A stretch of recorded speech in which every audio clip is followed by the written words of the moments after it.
नमस्ते, मैं शिवानी। आज हम एक टॉपिक लेकर के आए हैं कि आपको ज्ञान होना चाहिए आपके शरीर का।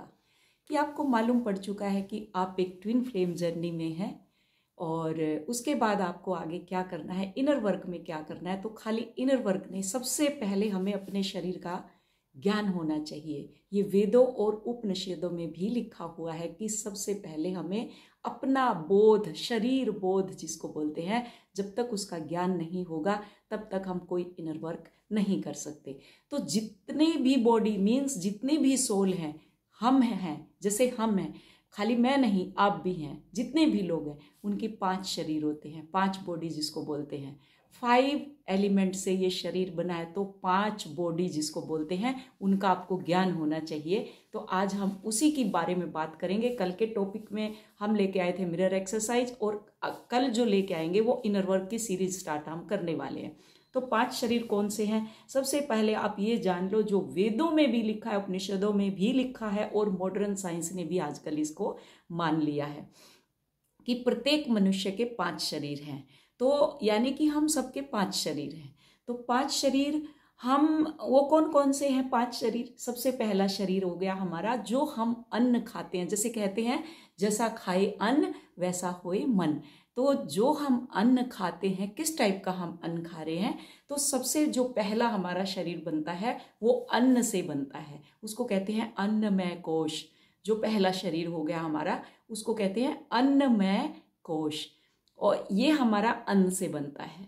और दूसरा जो हमारा हो गया, ये होता है हमारा प्राण शक्ति। उस अन्न कोश के अंदर, उस शरीर के अंदर प्राण शक्ति, जब वो प्राण शक्ति जाती है, उसको ओरा भी बोलते हैं कि उसका ओरा बहुत स्ट्रांग है, उसका ओरा बहुत पावरफुल है, उसका ओरा इतना है कि हर किसी को वो अट्रैक्ट करता है। उसको ओरा बोलते हैं, पॉजिटिविटी बोलते हैं। वो कैसे आती है? जैसे आप अन्न खाते हैं उससे आपके अंदर वो ओरा डेवलप होता है, वो ओरा क्रिएट होता है। तो उसको कहते हैं प्राणमय कोश। तो दूसरा नंबर किसका आता है? प्राणमय कोश। अन्नमय कोश, प्राणमय कोश, दूसरा शरीर हमारा हो गया। अब तीसरा हो गया हमारा, तीसरा जो मन की तरंगों से बनता है, जो हमारी वाइब्रेशन होती है, जो हमारी फ्रीक्वेंसी होती है, जो मन हमारा सोचता है, वो लोअर फ्रीक्वेंसी में सरवाइव करता है। अगर आपकी तरंगे लो डायमेंशन में होंगी तो क्या होगा? लो ही लोग मिलेंगे, low vibration, low in the sense low vibration के लोग मिलेंगे, जो चीट करेंगे, जो धोखा देंगे, जो जिसकी सोच ऊंची नहीं होगी। जैसे में भी कोई भी आपके सराउंडिंग में कि कार्मिक लोग ही मिलेंगे, क्योंकि वो मन की तरंगों से चलते हैं। तो उसको कहते हैं मनमय कोश। ये तीसरी डायमेंशन कि मन 24 घंटे जिसका सोचता रहता है, वो क्या सोचता है? मन क्या सोचता है? वो मन। तो वही मन की परिस्थिति होती है कि मनमय कोश उसको बोलते हैं, जो मन की तरंगों से बना होता है। अब चौथा ये हो गया तीसरा शरीर। अभी आ गया हमारा चौथा शरीर। तो चौथा शरीर जो होता है वो ज्ञानमय कोश होता है, जिससे हमें अनुभव होते हैं, जिससे हमें डाउनलोड होता है, जिसमें विश्वास और बिलीव सिस्टम होता है। जैसे हमें गॉड के ऊपर विश्वास है, या मैंने जो बोल दिया उसके ऊपर आपको बिलीव हो रहा है। ये कहाँ जाएगा? हमारे चौथे शरीर में, जब हम 4th डायमेंशन में होंगे। नहीं तो हम 1, 2 और 3 तीन डायमेंशन में ही सर्वाइव करते करते हमारी पूरी लाइफ निकल जाती है। जन्म, मरण और भोग, ये 3 लाइफ में ही हमारा चलता रहता है। उसी में एंगर, उसी में जेलेसी, उसी में ही रिसेंटमेंट, सब कुछ उसके अंदर आता है। तो 3rd डायमेंशन तक ही हम रहते हैं। 4th डायमेंशन जब आ गई तो आप बिलीव करना शुरू कर देंगे।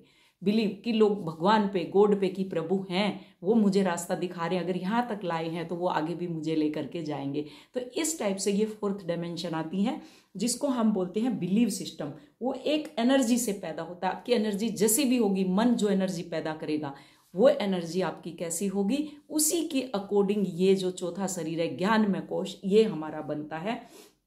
और उस ज्ञानमय कोश में हमारे जितने भी संस्कार होते हैं, क्योंकि मन पैदा करता है। अब मन पॉजिटिव करेगा तो पॉजिटिव विचार होंगे, नेगेटिव करेगा तो नेगेटिव, क्योंकि वो वहीं पे स्टोर होते रहेंगे आपके ज्ञानमय कोश के अंदर।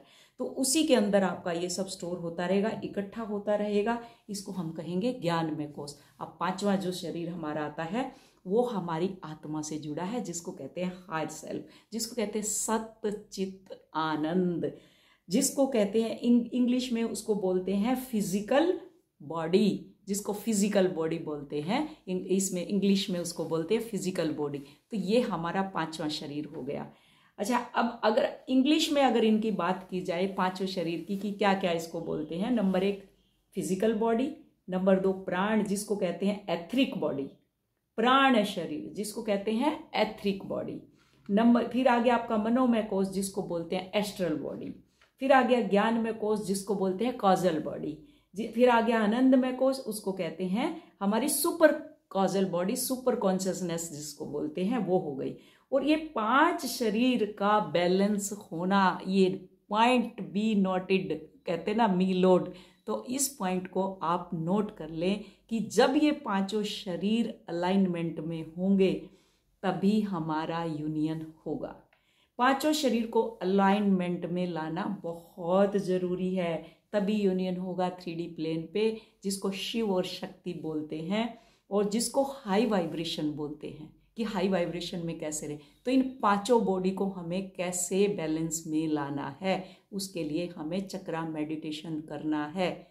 चक्रा मेडिटेशन देन मिरर एक्सरसाइज, क्योंकि सबसे पहले आपको भगवान को साक्षी रखते हुए अपनी हायर सेल्फ को साक्षी, हायर सेल्फ यही जो 5वां शरीर है हमारा, उसको हायर सेल्फ सुपर कॉन्शियसनेस जिसको बोलते हैं, उसको साक्षी रखते हुए मैं अपनी जर्नी को क्लेम करती हूँ, अपने यूनियन को क्लेम करती हूँ, अपने ट्विन को क्लेम करती हूँ, गॉड आपको क्लेम करती हूँ। ये सब कुछ मैंने ही अपने ही उससे मैं लेकर के आई हूँ, मैंने ही इसको अचीव करने के लिए, मैंने ही अपने आप को मोक्ष पाने के लिए, मैंने ही अपने यूनियन को जो मेरा स्वर्ग में जोड़ी बनी थी उसको अचीव करने के लिए ये क्या बोलते हैं इसको ट्विन फ्लेम जर्नी, ये मैंने अपने आप ही मेरे पैदा होने से पहले ही मैंने ये साइन कर दी थी, तो जिसको मैं क्लेम करती हूँ। I claim my twin flame journey and I claim you God, I claim my permanent harmonious union with my twin flame.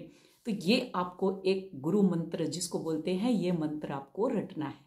तो वीडियो इतनी, आज हम 5 शरीर के बारे में बात करी है हमने, तो 5 शरीर आप जान लीजिए। वीडियो अच्छी लगी तो इसको लाइक करें, शेयर करें, सब्सक्राइब करें और अप्रिशिएट करें। और अगर हाई वाइब्रेशन आपको लगती है तो एनर्जी में टैप इन करके कमेंट जरूर करें। Thank you so much, love you all, God bless you all.